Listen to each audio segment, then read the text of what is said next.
Salamat, Panginoon, sa tapatan mo sa buhay ng iyong mga anak. Sa buong ito, Panginoon, muling inaalala namin, Panginoon, ang katapatan mo sa Iglesia ng Ebenezer Church. Lord, I pray na sa Ebenezer Gospel Church ay patuloy na maranasan ang bawat isa ang iyong pagpapala, ang iyong pag-iingat. Thank you, God, sa blessings. Thank you, Lord God, sa patuloy na pag-iwas at paggawa mo. At salamat sa patuloy na pagdiligtas, pagbabago ng buhay, at pagbuhos ng masaganang pagpapala sa bawat pamilya ng Ebenezer Gospel Church. Panginoon, hayaan po, Lord God, na patuloy ka namin pagpasalamatan at patuloy namin alalahanin ang lahat ng kapundihan mo sa aming buhay. Sa kabila ng mga pagsubok, sa kabila, Panginoon, ng mga hamon na hinarap ng iyong mga anak sa kanilang paglilingkod. Kaya po na ngayong umaga ay punin mo ang aming mga labi ng pasasalamat sa lahat ng iyong kabutihan. Salamat sa iyo, Diyos. Maluwalhati ka, mapangalan ka. At ngayon, ano man ang pangangailangan ng iyong mga anak, ito po'y aming dinadala, Panginoon, sa iyong paanan. Lahat ng kahilingan ng iyong mga anak, Panginoon, ay dinadala namin sa trono ng iyong biyaya. At naniniwala kami, Panginoon, na bawat kahilingan ay patuloy, Panginoon, na iyong tatagpuin at ikaw ay aming pasasalamatan. Buksan mo kami, Panginoon, buksan mo aming puso, buksan mo aming mga mata sa iyong mga salita, at kaya mo, Lord God, na sa pagsasabi namin sa iyong mga salita, ay makita namin ang mensahe mo at ikaw ang siyang mangusap sa bawat isa. Ito po kami dalangin sa pangalan ng aming Panginoong Yesus. Amen. Amen and amen. Praise God. Magbuna po tayo hands. Pangalan ng Panginoon, praise the Lord, pray ng Panginoon. Hallelujah. So tayo po ay nagaganat sapagkat mabuti ang Diyos. Amen. Excited po ba kayo sa mga gagawin ng Diyos sa buong ito? Yan. Praise God. Hallelujah. So, yan po ay ikita natin at patuloy na makikita ang mga pagpapala ng Panginoon sa oras na ito. So, ang mensahe po natin ay pagkakita po natin beautifulness. Ano ba ito? Ano ba itong beautifulness? Okay? So, bago po tayo tumako sa salita ng Panginoon, meron po akong ipapakita sa inyo, painting. Ayan. Painting po yan. Hindi po yan blackboard, kundi isang painting. Familiar po ba kayo sa painting na yan? Mga kapatid sa Lord? Bigyan ko muna kayo ng idea, mga kapatid, kung ano po yung painting na yan. Research lang po natin yan.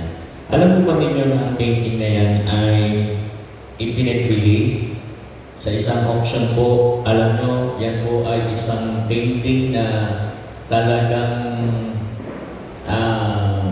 nagkaroon po ng mga pagpepresyo ng halaga. Kung kayo po ay bibili ng painting na ganyan, magkano nyo po kaya ito tatawaran? Sa tingin nyo po, magkano ang painting na yan? Pwede po bang humula? Sige po, buksan po natin ang mga tinig natin sa oras na ito. Magkano po ninyong bibiliin ang painting yan? Kung yan po i-unlock sa inyo. Painting po yan. Magkano nyo po bibilhin?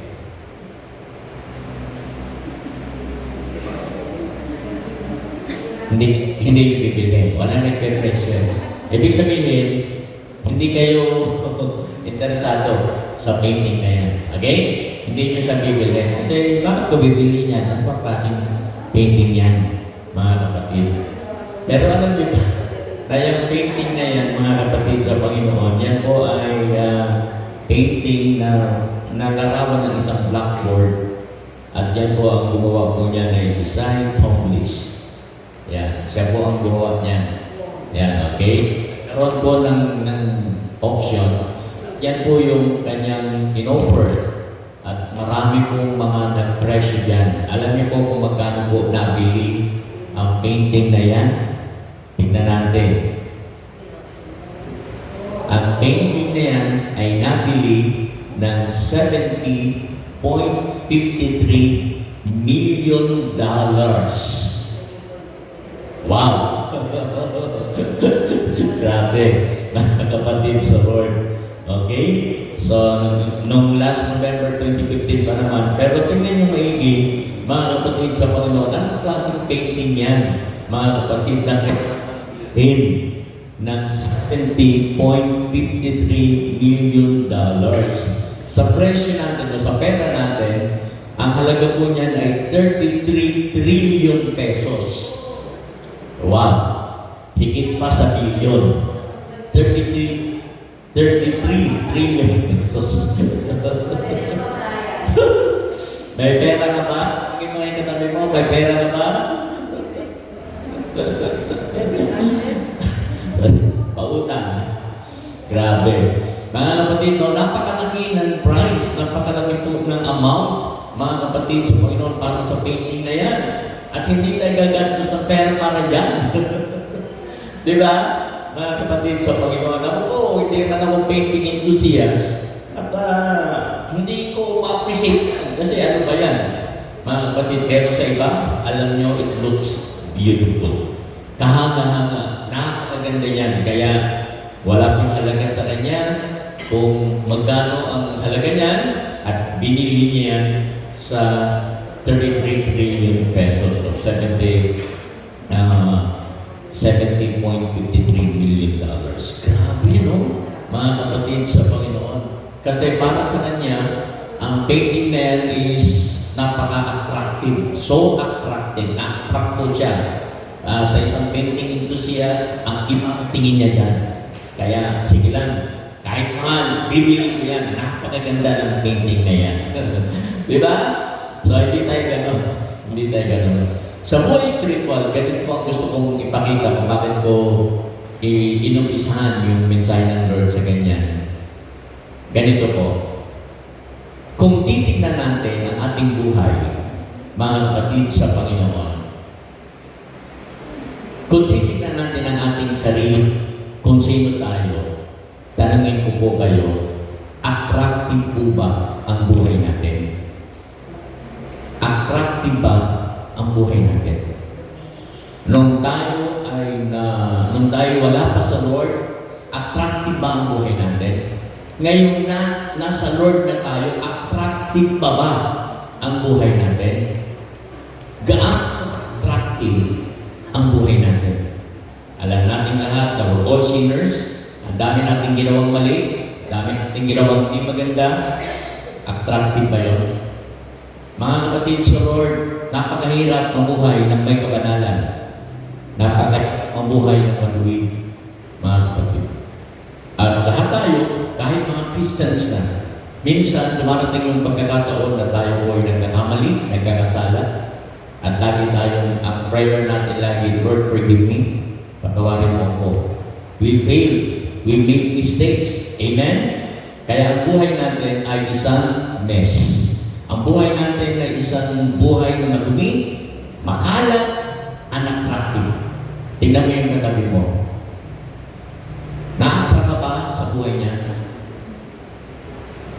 Nakikita mo ba yung kabanalan ng Diyos sa buhay ng iyong katabi? Tingnan mo nga. Tingnan mo nga. Na-attract ka ba sa buhay niya? Mga kapatid. Siguro sasabihin mo, huwag kang attract sa buhay ko. Ang buhay ko ay messy. Ang buhay ko ay madumi. Makalat, mga kapatid, sa Lord. Ganyan tayo.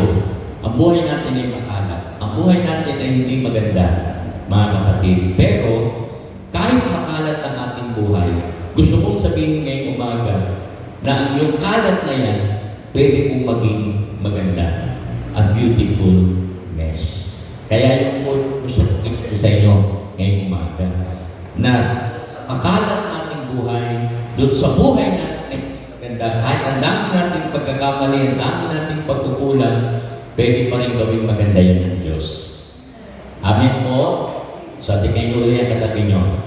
Sabihin nyo sa Kanya, kahit makalat ang buhay mo, gagawing maganda yan ng Diyos. Amen? Amen po ba? Alam niyo po yung kung ating mga nagawang mali, yung ating mga naging pagkukulang, yung ating mga inisip na hindi maganda, lahat ng ating failures, mga kapatid, hindi na natin may babalik yun. Sa mga computer, hindi na natin pwedeng pindutin yung undo. Yung ulit. Buburahin ko na lang yung aking mga mistakes, mga pagkakamali. Hindi na yun. Kasi nangyari na. The damage has done, nandyan na yan. Mga kapatid, wala na yan. So, ang tanong na lang natin ay paano natin magagamit yung ating messy, yung ating karumihan upang maging maganda sa paningin ng Diyos. Paano pa tayo magiging maganda sa paningin ng Diyos? How your mess, our messes, a beautiful mess. Paano ba yan, mga kapatid, sa Panginoon? At alam natin lahat na yan ay mangyayari lamang dahil sa grasya ng Panginoon. Amen? Sola gracia talaga yan. Biyaya lang talaga ng Panginoon. Kaya nagtanong, paano ba natin gagawin ang ating buhay na makalat, mga kapatid, ay maging maganda, maging maayos, maging katanggap-tanggap sa Panginoon. Bibigyan ko po kayo ng isang halimbawa sa character ni David at yan po yung ating pag-uusapan ngayon, mga kapatid. Tingnan natin yung character ni David. Si Hari David. Paano siya describe ng Bible, mga kapatid? Tingnan niyo po ang description kay David ay ito. A man after God's own heart. Wala na ibang kumuha ng description na yan, maliban kay David. Si David, mga kapatid, ay isang taong ang puso ay halos katulad ng sa Diyos. Ang puso na mula sa puso ng Diyos. Wow! Ang sarap yan, mga kapatid sa Lord. Ang puso niya, ang tubok ng kanyang puso ay sumusunod sa tubok ng puso ng Diyos. Ganyan ba tayo, mga kapatid? Yung tibok ba ng puso natin, yung iniisip pa natin, yung buhay ba natin, ay katulad ng sa Diyos. Hindi ganon. Hindi yan ganon kadali, mga kapatid sa Lord. Pero yan si David, mga kapatid, isang tao na ang puso ay katulad ng sa Diyos. Sana all. Diba? Sana ganyan din tayo. Amen po ba? Parang ayaw nyo. Gusto ko yan. Kung kayo ayaw nyo, okay. Mga kapatid sa Lord, ganyan si David, isang mahusay, isang tao, talagang may takot sa Panginoon, pero grabe po yung kabutihan ng Panginoon. Ang sarap po ng pagkakatibay kay David dito. Ang sarap niya. Ang taong may puso na mula sa puso ng Diyos. Ba't alam natin lahat, mga kapatid, kung alam natin ang kwento ni David, si David po ay nabuhay ng isang taong makalat din. He lived a messy life. Makalat din ang buhay niya, David, baka akala niyo po, mga kapatid. Tulad mo, tulad ko, tulad nating lahat, ganyan si David. So, tignan natin, ano ba yung kalat na ikinalat ni David sa buhay niya? Paano ba ito kumalat? Tignan natin, mga kapatid sa Panginoon. Una-una, mga kapatid, si David, mga kapatid, alam natin lahat, he is an adulterer. Maangalon niya, mga kapatid. Yan si David, yan yung kanyang ginawa. Isipin niyo, puso na katulad ng si Diyos, gumawa ng hindi maganda, adulterer. Grabe, no? Mga kapatid, paano nagawa ni David yan, mga kapatid? Kasi ganito yan. Si David kasi, wala sa digmaan, nagpapahinga siya sa kanyang kunani. Alam natin yung kwento. At habang siya nagpapahinga, napatanaw siya, nakita niya ang isang magandang babae sa katauhan ni Bathsheba. Ayan, di ba? So, natrak siya. Kasi napakaganda, napakaputi, napaka-sexy. Wow! Parang pang Miss Universe siguro ang itsura ni Bathsheba. Kaya kahit si David ay may asawa na, natrak pa rin siya kay Bathsheba. Mga kapatid, siguro si Bathsheba ay naliligo. Yan yun, tama, naliligo nga. Kaya pinakuha niya si Bathsheba. At alam natin ang lahat, alam natin ang kwento, alam natin lahat yan, na si David ay nagkaroon ng relasyon kay Bathsheba. But the problem is, hindi niya pwedeng angkinin si Bathsheba. Dahil si Bathsheba ay pag-aari na ng iba. Pag-aari siya ni Urias, yung asawa niya. Kaya anong ginawa ni David? Hindi pa pwede yan. Kailangan kung anong gusto ng hari, kailangan yan ang makuha. Hindi mapapali. Kaya si David, mga kapatid, sa sobrang obsession po kay Bathsheba, mga kapatid, sa Lord, gumawa siya ng plan, gumawa siya ng pagpaplano na kailangan si Bathsheba ay mapasa akin para mapasa akin siya burahin sa mundo ang asawa niya, si Urias. Kaya ang ginawa niya, pinapatay niya si Urias. Kaya siya po hindi lang adulterer, he is a martyr. Grabe, no? What is the Lord? Grabe si David. Paano niya ginawa yan, mga kapatid? Actually, hindi po siya pumatay. Masyadong obvious naman. So, nagplano siya. Ang sabi niya sa kanyang mga uhan, tayo ay may kalaban. Gusto ko sa pakikipaglaban ng ating mga kawal, ilagay niyo si Urias sa front line, sa unahan, na kung saan mabilis siyang tatamaan ng mga palaso ng kaaway. Grabe, no? Kapatid, pwede naman niya ipagsanggalan, pero initin niya po sa madaling mamatay si Urias, mga kapatid. Kaya kahit hindi siya ang pumatay, yung kanyang plano na patayin si Urias ay nandoon sa kanyang isipan. Kaya hindi sa murderer, pinatay niya si Urias. Kaya nga, ganun nangyari yung kanyang plano, nangyari talaga yun, nung nakikipaglaban ng kanyang mga kawal, ay tinamaan si Urias at siya ay namatay. Ganun yun, mga kapatid, ganun katalino yan si David, mga kapatid, sa pagpaplano ng pagpatay. Grabe, no? Sa kapatid, sa Panginoon. At walang nakaalam yan. Ulitin ko, walang nakaalam yan. Hindi yan alam ng kanyang mga kawal. Hindi yan alam ng kanyang pamilya. Hindi yan nalaman ng sino man, mga kapatid. At dahil yan, mga kapatid, dahil wala nang nakakaalam, si David po ay naging unrepentant. Hindi man lang siya na-convict. Naging unrepentant. Total, wala namang nakakaalam na aking ginawa. Bakit kailangan kong magsisi sa Diyos?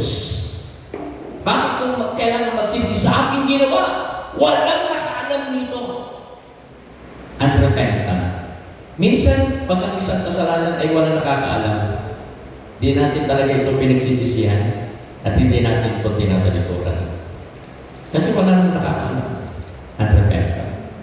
That's David, mga kapatid. Ganyan si David. Adulterer, murderer, unrepentant. Wala nakakaalam ng aking ginawa ng lihim. Bakit kailangan kong pagsisi? Pero we know the story well, na ilihim niya yung sa tao, but not to God. Hindi yun mailihim sa Diyos. Amen? And we know, mga kapatid, kaya pinadala ng Lord ang kanyang propeta, ang kanyang lingkod, na si Prophet Nathan, at siya ang nagsabi sa kanya. Alam mo, yan ginawa mo, hindi tama yan. Ikaw yung tao na gumawa na hindi maganda. So David, nagulat siya. Akala niya, habang buhay niya may tatago yung kanyang ginawang mali. Akala niya, makakapagtago siya sa Diyos. Akala niya, pwede siya magpanggap. But not to God.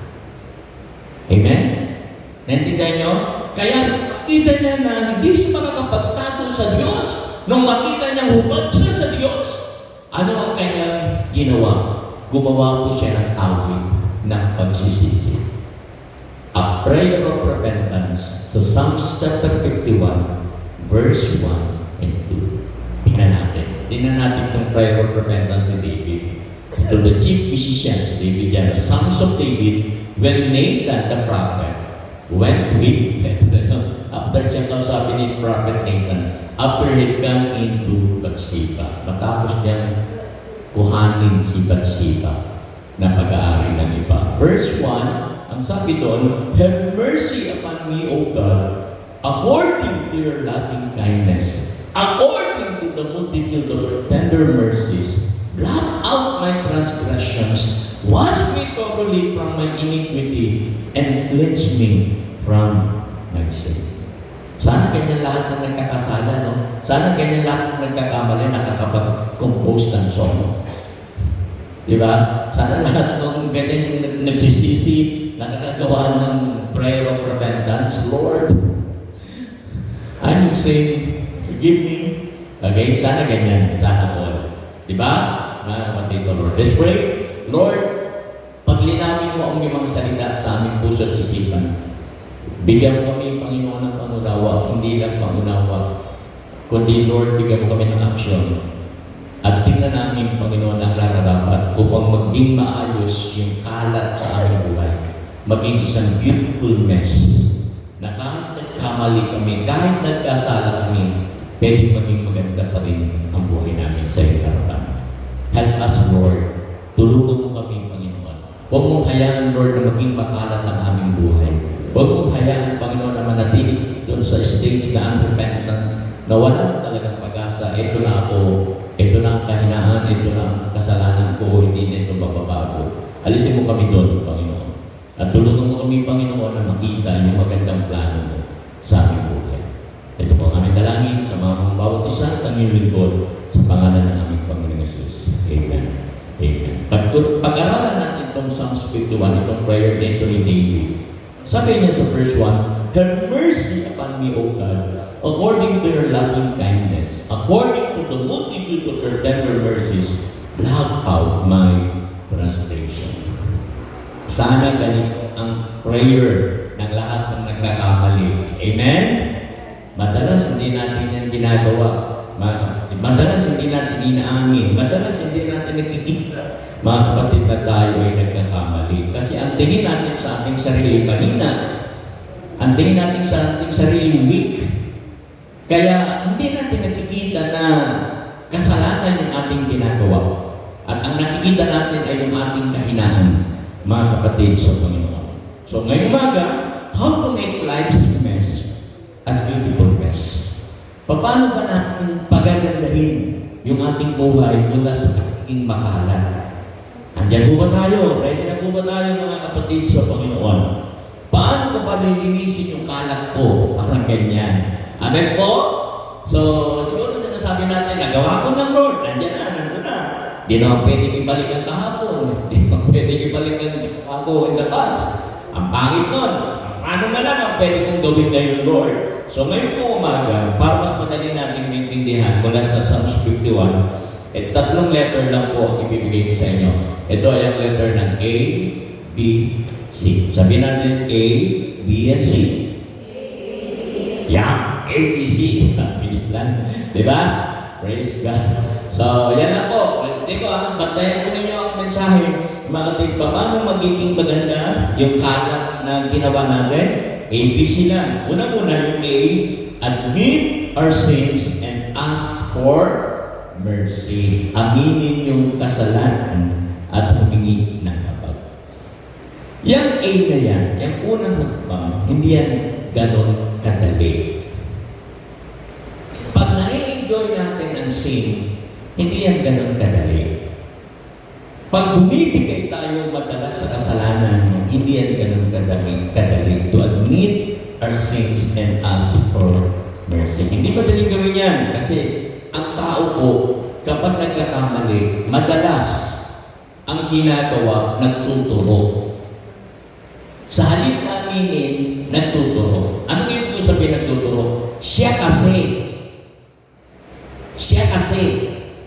ang may dahilan. Kung ako lang hindi ako magkakamali, siya kasi ang may sala. Siya ang nanukso. Siya ang unang gumawa ng hakbang. Naalala niyo po, si Adan at saka si Eva, nung magkasala sila, mga kapatid, nagtago sila. Sabi ng Lord, nasa kayo? Nandito ko kami, nagtatago. Bakit nagtatago? Kasi po, kami hubad. Sabi ng Lord, paano kinalaman? Na kayo hubad? Paano kinalaman? Kasi po, kinain ko namin yung buong ng mabutit masama. Actually, sabi nga na, agad ako ng dumipensa. Actually, kaya ko yung kinain. Gawa ko itong asawa ko ito.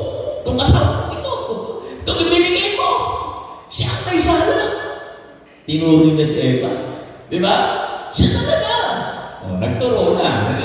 Sinabi nga na ako talaga may kasalanan. Tinuro niya si Eva. Si Eva naman, siyempre, pwede ituro siya na. Naituro na siya. So, naghanap siya ng mga ituturo. Sabi ni Eva, actually, hindi ako ang nagsimula, nagpasimuno. Ang nagpasimuno, yung ahas. Diba, tinuro niya yung ahas? Kung hindi ako tinukso ng ahas na ito, kung hindi nagsalita ng kung ano ang magagandang salita, ang ahas na ako daw ay maging katulad ng Diyos, hindi ako tutukso. Tinuro niya yung ahas. Pero yung ahas, wala nang maituro. Sabi, may turo niya yung halaman. Yan. Wala na siyang maituro. Kaya, pinarusahan siya ng Lord. Gumamang siya sa lupa. Mga kapatid sa Panginoon, ang hirap, di ba, na sabihin na tayo ay nagkamali. Tayo yung bumigay sa kasalanan. Sa halip, nagtuturo tayo ng mga tao na dahilan ng ating pagkakamali. Di ba ba? Kaya mo nagalit, gawaan niya. Kung hindi niya ako pinarbo, kung hindi siya nagbigay ng ano, hindi ako magagalit. Di ba? Siya talaga. Kaya mo gawa niya. Kaya mo ginawa yan dahil sa kanya. Madalas ka, no? Di ba? Kaya yung unang hakbang na yan to admit your sins is not easy. It's hard. Mga kapatid, but ito yung kailangan. Kailangan matuto tayo umamin. Kailangan makita natin yung ating pagkakamali at humingi ng habag sa Diyos. Amen po ba? Amen po ba? Nandiyan po tayo. Bakit po kailangan natin humingi ng habag sa Diyos? Well, tignan natin. Laliman natin ng kaunti yung pag-aaral natin. Balikan natin yung ating teksto. At then, have mercy upon me, O God, according to your loving kindness, according to the multitude of tender mercies, blot out my transgressions. Ano yung hinihingi ni David? Mercy. Listen, mercy yung hinihingi. Hinahanap ko Sister Mercy. Wala, nasa si Mercy. Okay, mercy. Alam niyo po ba ang ibig sabihin ng mercy sa kanyang original text sa Hebrew? Ito po ay hanan. Hanan. So yan po yun. Alam niyo po ang kagandahan sa Hebrew text, mga kapatid, pag bumigkas siya ng mga word ng salita, ito yung laging may picture. Pag nag-aaral po kayo ng Bible, naintindihan niyo po yung sinasabi ko. Lagi siyang ini-illustrate ng picture. At ang hanan, mga kapatid, is a picture of a wall. Larawan po ng isang wall. Ano ba yung wall sa Tagalog? Pader. Yan. Isang pader, mga kapatid. Yung wall, mga kapatid, sa Panginoon na isang pader. Yan po yung hinihingi ni David. Mercy. Hana. Mga kapatid, hanan. Sorry. Nandun po yun. Ano pa, mga kapatid? Isang picture po na nilalarawan ng hanan, isang picture of a seed. Isang buto. Anong ibig sabihin ng buto? To continue. Kasi yung buto, pag lumabas yan, tuloy-tuloy na po yan hanggang sa siya ay maging isang halaman. Okay? To continue. Kaya kung sasamahin natin yung wall at saka yung seed na yan, ang ibig sabihin yan, mga kapatid, ay wall continues. Yung pader, kailangan patuloy mong itayo. Panginoon, have mercy, hanan. Lord, yung wall, itindig mo yan. Ano ba ang ibig sabihin ng wall sa Israel? Alam niyo po, ang ibig sabihin ng wall ay ito. Tingnan natin yung picture niya. Kung ikaw ay humihingi ng habag ng Panginoon, humihingi ka ng pader, na ikaw ay bakuran, lagyan ng pader ng Diyos ang iyong buhay. Hindi lang yun, mga kapatid, kasi sa loob ng wall, sa loob ng pader, ay meron pong mga tent. Meron po yan, mga kapatid. So yan po yung ibig sabihin niya, not yung tent sa loob ng wall. Ano ibig kong sabihin? Yung pong mga tent na yan, nandyan po yung isang pamilya, yung mga pamilya ng mga tao. Pag humingi ka ng pader sa Lord, humingi ka ng proteksyon ng Lord, hindi lang para sa iyong sarili, kundi para sa iyong mga anak, para sa iyong pamilya, para sa iyong mga mahal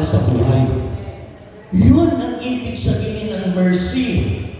Lord, humingi ako ng habag sa iyo. Humingi ako ng wall, Lord, and not only for me, but for my family. You know why? Kasi sa Old Testament po, pag nagkasala ng isang tao, ang parusa ng Diyos, hindi lang sa iyo, kundi hanggang sa ika-4 na henerasyon, ay makakaranas ng palo ng Diyos. Akala kasi natin, tayong nagkamali, tayo lang na-epekto, hindi natin napapansin. Yung mga susunod na henerasyon, yung anak, yung abuan, yung mga kapaupuhan, makakaranas po yan ng hagupit ng Diyos. Kaya si David, ang sabi niya sa Lord, Lord, kahabagan mo ako. Bigyan mo ako ng wall. Not only for me, but for my family. Doon sa loob. Naintindihan niyo? Kaya ganoon kahalaga po yung hiningi ni David ng mercy. Huwag niyong isipin na pag tayo nagkamali, tayo lang ang papaluin, tayo lang ang paparusahan ng Diyos. Yung mga susunod na henerasyon, makakaranas din sila. Yung mga kamag-anak nyo, yung pamilya natin, makakaranas. Kaya, Lord, kahabagan mo ako, Lord, sa aking nagawang mali. Kahabagan mo ako, Lord, sa mga kasalanan ko. Lord, let your wall continue, Lord. Intended mo yung wall. Not only for me, for my son, for my children, for my family. Naintindihan? Ganyan po yung kahalagaan ng pag-admit ng sin at paghingi ng mercy sa Lord. I'm in sin. But Lord, I'm asking for your mercy. Kahabagan mo ako, Lord. Not only for me, but for my family.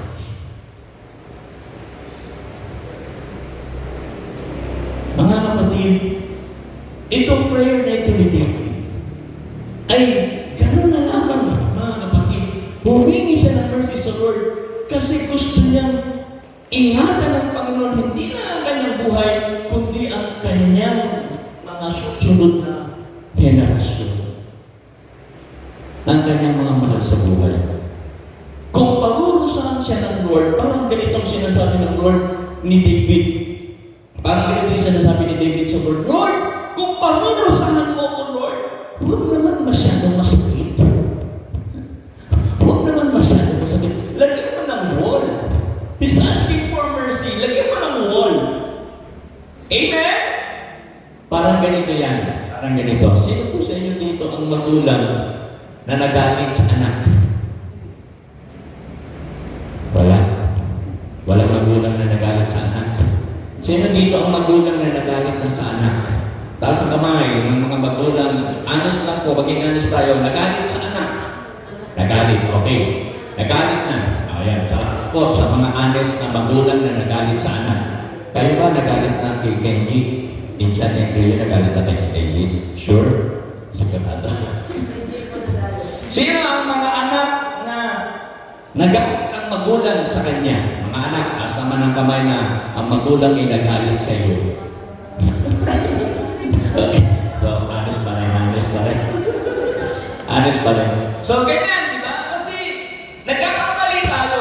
Mga kapatid sa Panginoon, nagkakamali tayo. Pero, magulang, tingnan po ito.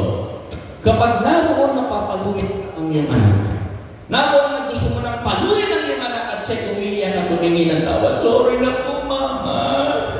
Sorry na po, Mami. Humingi. So, anong ibibigay mo?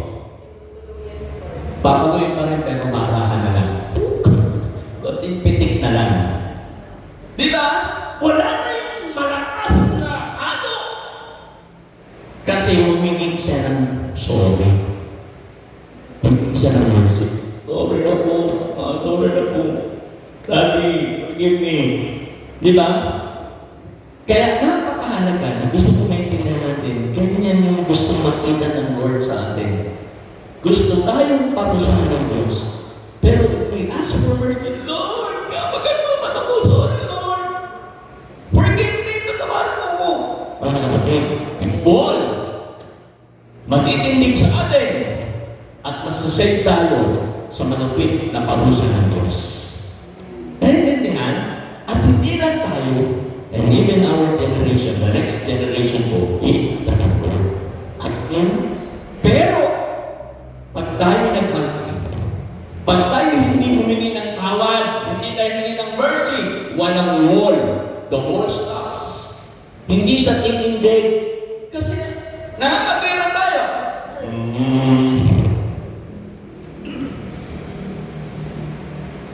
I'm a weak person. Mahina ako. Ganun talaga. Tao lang. Nangangapiran tayo sa Lord. Hindi tayo marunong ng tawad. Hindi tayo marunong ng mercy sa Lord. Dahil dyan, titigil yung wall. At dahil doon, dahil pag wala ng wall, not only you, even your children will suffer because of your sin.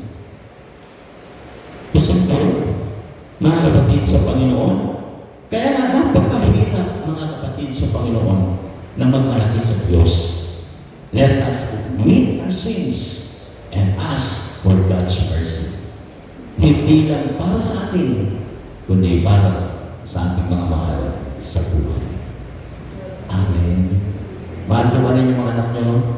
Mahal niyo ba ang mga kamag-anak niyo? Mahal niyo ba ang mga pamilya? Sino po yan? Mga kapatid, ganun po ang mangyari ni David. Lord, nag-asala ko. Ako'y mali. And I ask for your mercy. Second, mga kapatid, anong letter natin? Letter? Ano po yung B? Mga kapatid, blot out my transgressions. Yan po yun, mga kapatid. Anong ibig sabihin ni David dito? Ang simpleng kahulugan nito ay parang lang nagsulat whiteboard o sa blackboard, tapos binura mo, blot out, yun ang simpleng kahulugan.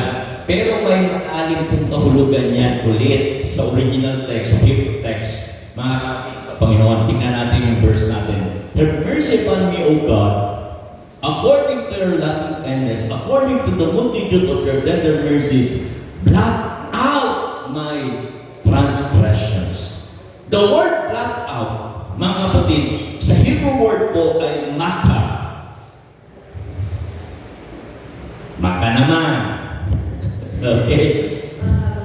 Maka. Hindi maku. Maka. Yan. Yan po ang Hebrew word niya. Maka. Ang ibig sabihin ng maka, mga kapatid, is a liquid. A liquid inside. Also known as maku. Yan. Yan ang ibig sabihin nun. Maka. Liquid po na nasa loob, mga kapatid. Marrow. Yun ang ibig sabihin. Are you familiar with this food? Tingnan nga natin yan. Familiar ba kayo yan? Beef shank marrow. Sino po ang mahilig kumain ng bulalo? Sino mahilig kumain ng bulalo? Taas sa kamay. Yung mga may gout, ingat-ingat lang yung mga may gout. Bulalo. Yung iba hindi mahilig sa bulalo.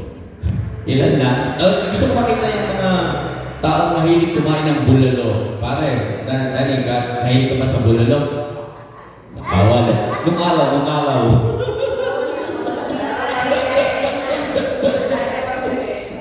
Diyan, mahilig ka ba sa bulalo? Okay. Bulalo.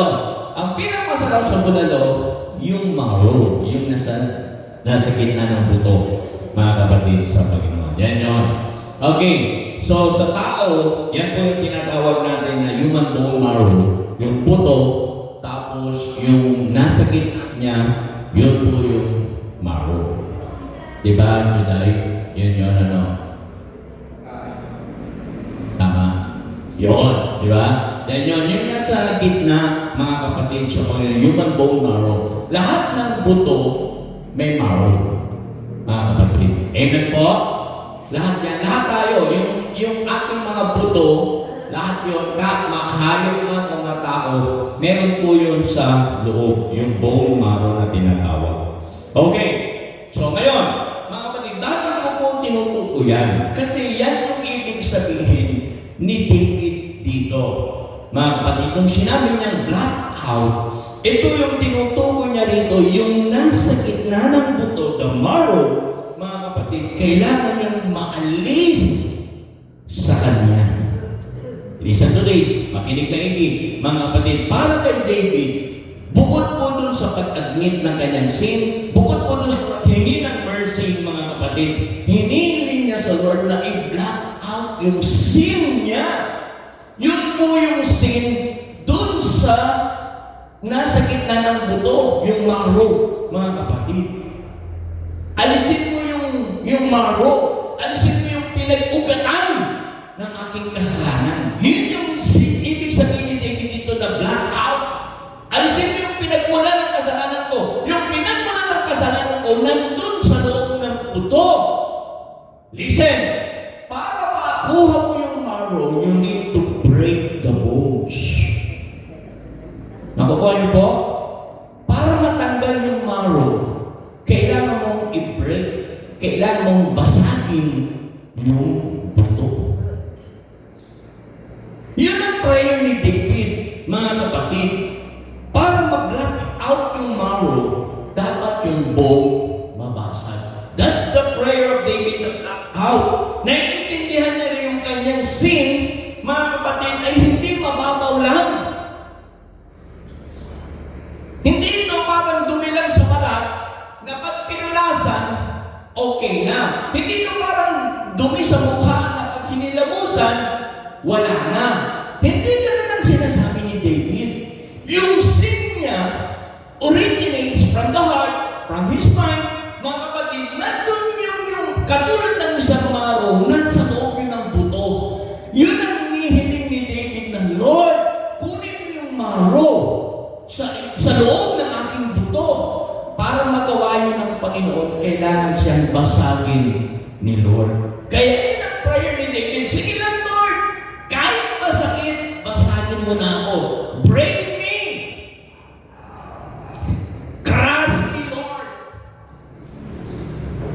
Basagin mo ako para mawala lang po yung sin sa kanyang puso. Trust me, Lord, if you have to. Kailangan ko yung Lord. Okay lang sa akin. Kaya pala, mga kapatid, ang tunay na humihingi ng kapatawaran sa Lord, mga kapatid, kapag binasag ng Lord yung bone, mga kapatid, nababagong buhay. Yun pala ang ibig sabihin ng tunay na pagbabago, nababago yung buhay, wala na yung dati. Kasi inaalis ng Lord yung marrow. Binasag na siya ng Panginoon. Kaya nababagong isip, nababago ang puso. Yung proseso ng pagbasag, masakit yun. Pero para kay David, okay lang, Lord, break me. Block out my transgressions. Tanggalin niyo yung marrow, tanggalin niyo yung pinakadumi ko mula sa loob ng aking buto. David, babasagin kita. Babasagin yung buto mo. Okay na, Lord. Masakit yan, pero okay na. Block out my transgressions. Naranasan niyo na ba yan? Sa inyong paghingi ng tawad sa Lord, na kailangan may pasagin ng Diyos sa ating isipan, sa ating puso. Anak, para mawala yan, kailangan na basagin. Ganyan kalalim yung prayer ni David. Hindi yan panlabas na pagbabago. Kasi bakit kanya, true cleansing is not skin deep. Mga kapatid, it shatters the core, breaks every part of me, and washes my soul from within. Yan ang sabi ni David. Ayoko yun. Ayoko, Lord, yung Panginoon, forgive me, patawarin mo sa ako sa nagawa ko kasalanan. Then the next day, Lord, sorry ulit kasi nagawa ko ito, patawad po. Patawad talaga kasi mahina lang ako. Then the following day, Lord, nagkasala ulit ako. Forgive me, Lord, patawarin mo. Then the next week, Lord, nagkakalala na ako. Break me, break me. Hindi ganun yun! Hindi ganun. Hindi siya panlabas lang. Ang prayer ni David, block out my transgression. Basagin mo ako. Alisin mo yung original sin sa buhay ko. Alisin mo yun. Block out my sins. Ito talaga yung kailangan natin. Amin natin kasalanan natin, hindi tayo nakapag sa Lord, and then, mababago yung ating buhay. Sino po sa inyo dito dito nakaranas ng mabago ng buhay dahil sa Lord? Amen! Ganyan yun, mga kapatid. Kung walang nababago sa buhay mo, hindi ka lang nanghingi ng tawad sa Lord, but there is no changes in your life. Walang nababago sa buhay mo, hindi yun tunay na paghingi ng tawad. Akala mo, pinatawad ka na ni Lord, pero hindi naman. Walang nangyari sa buhay mo. Nakaramdam ka lang ng pagpapatawad ng Lord. Ay, salamat Lord. Pero the following day, balik ka na naman. Hindi yun. Walang true repentance. You cannot change yourself. Only God can. Diyos lang ang pwede magbago ng buhay. Amen? Hindi yung paghingi-hingi ng tawad. Kaya yung prayer ni David, black out, Lord, black out. Basagin mo ako. Alisin mo, Lord.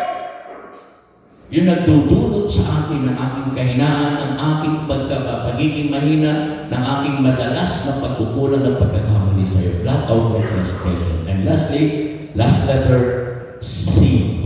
Cleanse me from my sins and iniquities. Linisin mo ako, Lord. Linisin mo ako. Ang sabi diyan sa 51, verse 2, ang sabi sa verse 2, wash me thoroughly from my iniquity and cleanse me from my sin. Again, sa Hebrew text nito, sa original text, ito ang ibig sabihin nito, mga kapatid sa Hebrew ay taher. Taher, mga kapatid. At yung word na taher, mga kapatid, ang ibig sabihin nun is to be clean, to purify inside and out, to be made holy. Yan ang ibig sabihin niyan, mga kapatid, ng cleansing. Yan yung gustong mangyari ni David sa buhay niya. Ang linisin siya ng Panginoon. Alam mo yung unang panahon po, lalo na sa Old Testament, hindi ka papayagan pumasok sa synagogue pag ikaw ay marumi. Kaya lahat ng mga may sakit, nasa labas lang. Lalo na yung sakit na keto. Lahat ng mga may karamdaman, lahat ng mga makasalanan, nasa labas lang sila ng templo. Nasa labas lang sila ng sinagogue. Hindi sila pwede pumasok kasi marumi sila. At alam ni David yon, hindi siya makakalapit sa presensya ng Diyos kapag siya'y marumi. Kaya ang prayer niya, cleanse me, Lord. Linisin mo ako. Ganyan si David. Minsan, maraming Christian, mga kapatid sa Lord, nahirapan gawin yan. Ganyan yung prayer ni David. Cleanse me, Lord. Kasi parang sinasabi ni Lord, Lord, hugasan mo ako. Kasi hindi ko kaya na hindi makapasok sa iyong presensya. Hindi ko kaya na hindi ako mag-charge sa lingkong ito. Cleanse me. Hugasan mo ako. Hindi ko kaya na hindi ako makakapasok sa church. Cleanse me, Lord. Hindi ko kaya na malayo sa presensya mo. Hindi ako mabubuhay, Lord, nang malayo sa iyong presensya. I need to go to church. Kailangan pumunta ng church. Kaya cleanse me. Alam ko hindi ako karapat-dapat, pero linisin mo ako, Lord, kasi hindi ko kaya mabuhay kung hindi ako mag-church. Hindi ko kaya ang linggo ko kung hindi ako mag-church. Ganyan ba yung heart natin? Ganyan ba yung heart natin, mga kapatid?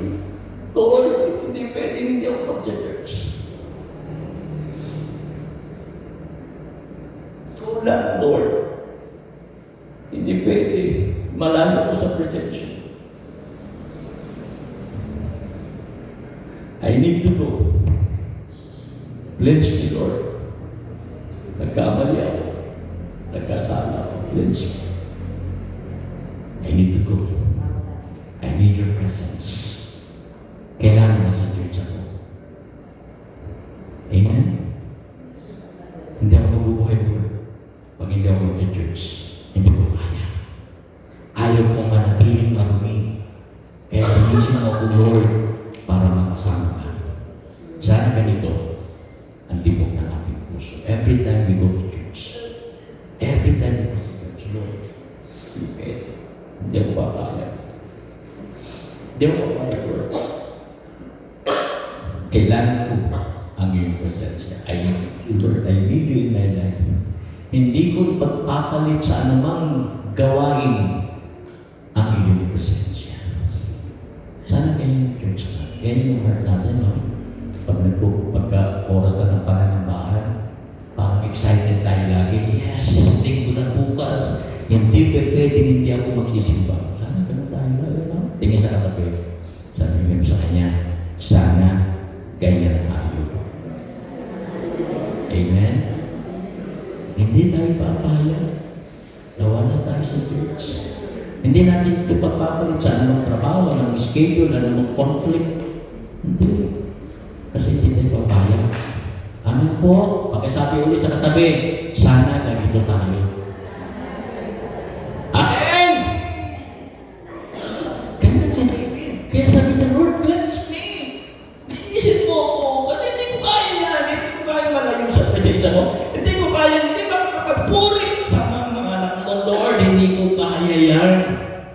Cleanse me from my sins and iniquities. So, tingnan natin. Yung tatlo. Balikan lang natin yung tatlo. Admit our sins and ask for mercy. Blot out my transgressions, Lord. Gasa mo ko. Cleanse me from my sins and iniquities. Hallelujah. Sa oras na ito, mga kapatid sa Lord, pakinggan natin ang isang testimony ng ating kapatid. Kung paano po niya na-encounter si Lord, paano kakalat ang kanyang buhay before, gaano kakalat ang kanyang buhay, at paano ito ginawang maganda ng Lord sa youthfulness sa kanyang buhay. Tawagin natin si Sister Nene Muli.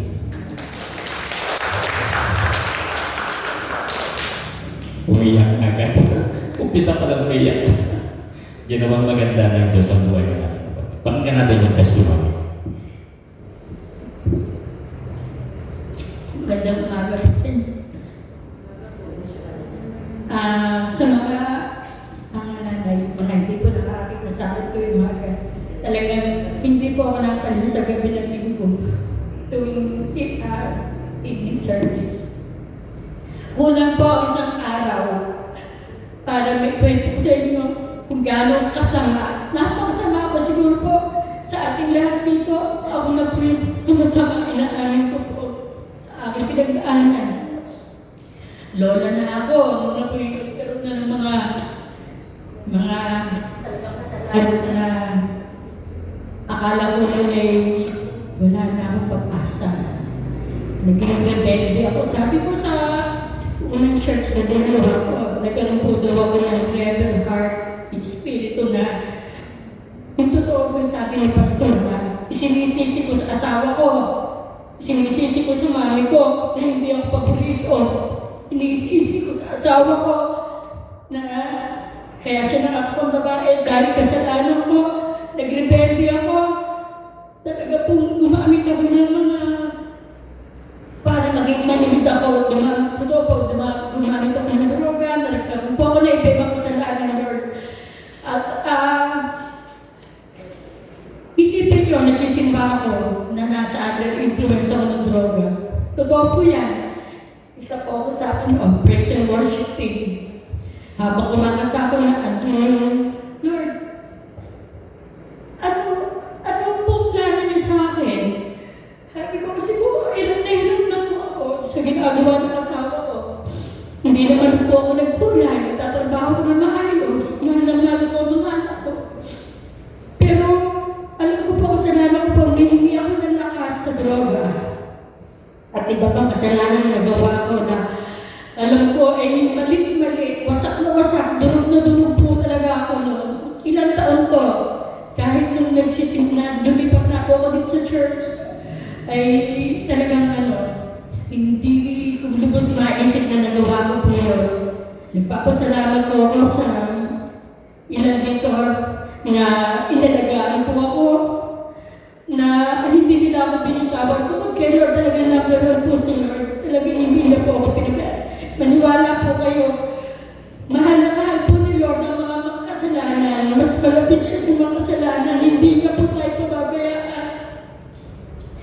At nung nakikita ko na po lumalaki yung mga apo ko, sabi ko, napakabuti niyo po. Hindi niyo po pinabayaan ang mga anak ko. Wala po yung pader na o yung generation curse na dumaloy sa kanila. Dahil naging mabuti sila. At totoo nga sila, ako pa nga po na-aakay sa mga anak ko para makatanggap kay Lord. Pero natutuwa po ako hanggang sa mga apo ko, nakikita ko na yung desire ng puso ko na ako at ang aking pong pamilya ay maglilingkod sa iyo, ay nakikita ko po na nangyayari. At sabi ko, pumapasok po sa isip ko, Lord, maiiwan ako nila. Maiiwan ako ng mga taong inilapit ko sa iyo. Tulungan niyo po ako makaalis dito sa sumpa na hindi umalis dito sa vision na to, Lord. Kasi gusto ko pong makasama sila. Kasi nagkakaedad na po ako. Gusto ko makasama rin sila sa kabilang buhay. At sa awa naman po ni Lord, habang may edad ay talagang siguro, hindi siguro, talagang namuhay po si Lord sa buhay ko. Ipinasok na sa akin na hindi kita bababayaan noon, ngayon at kailanman. Yan, number 1 ko din mga verse. Talaga hindi niya po ako pinabayaan. Best friend na tawag ko sa kanya. Kasi wala na po akong kaibigan noon. Totoo lang. Wala na akong kaibigan noon. Kasi mas niniwala sila doon sa asawa ko. Pero napakabuti po ni Lord dahil binuo niya po ulit ako. At binuo niya po ulit ako. Maraming salamat po. Yan ang isang tugod. Hindi na ako masaya pag hindi nagsisimba.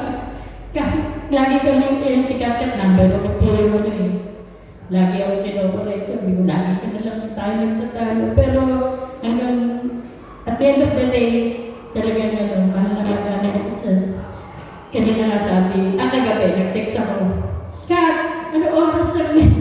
Sunday service, sabi niya, 8. Wala kami nasa kabinte. So magpapatotoo, buti wala ka. Sa totoo, maraming inubos na luha ang aking mga magulang, ang daddy ko, ang mami ko, nung may sakit na noon. Nakikipaglaban na siya sa sakit, nakikipaglalaban pa rin niya ako. At ang aking mga anak, baldi-balding luha ay inubos sa akin. Kaya, Lord, maraming salamat po. Dahil binuo niyo ako at nilagay niyo ako sa church na to na hindi ako pinabayaan talaga, Lord. Maraming salamat po. Basta, maraming salamat po sa buhay na testigo po. The bodyguard. The bodyguard, siya po naging matay ko lang. Akala mo, di ko alam, binabantayan mo ako. I love you, Olga. Pag-pray natin si nanay. Nanay natin na ngayon. Isang buhay na makalat, isang buhay na hindi mo alam kung saan papunta, pero ginayos ng Lord. Naging maganda ang buhay na binigyan ng Lord kay nanay. At alam natin lahat yan, lalo na pag Sunday night, di ba, nakakasama natin siya. At nakikita natin yung kaputihan ng Panginoon sa buhay ni nanay. Tayo po mag-pray. Salamat sa napakagandang pagbabago na ginawa mo, Panginoon, sa iyong anak.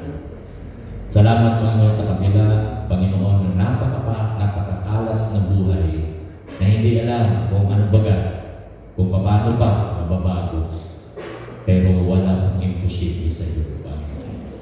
At ginawa mong maganda, Panginoon, na buhay.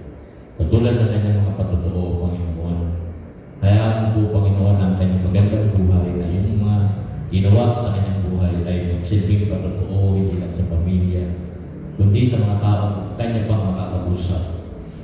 Panginoon, hayaan mo, Lord God, na magliwanag, Panginoon, ang buhay mo sa kanya. Thank you, Lord, sapagkat buhay ka.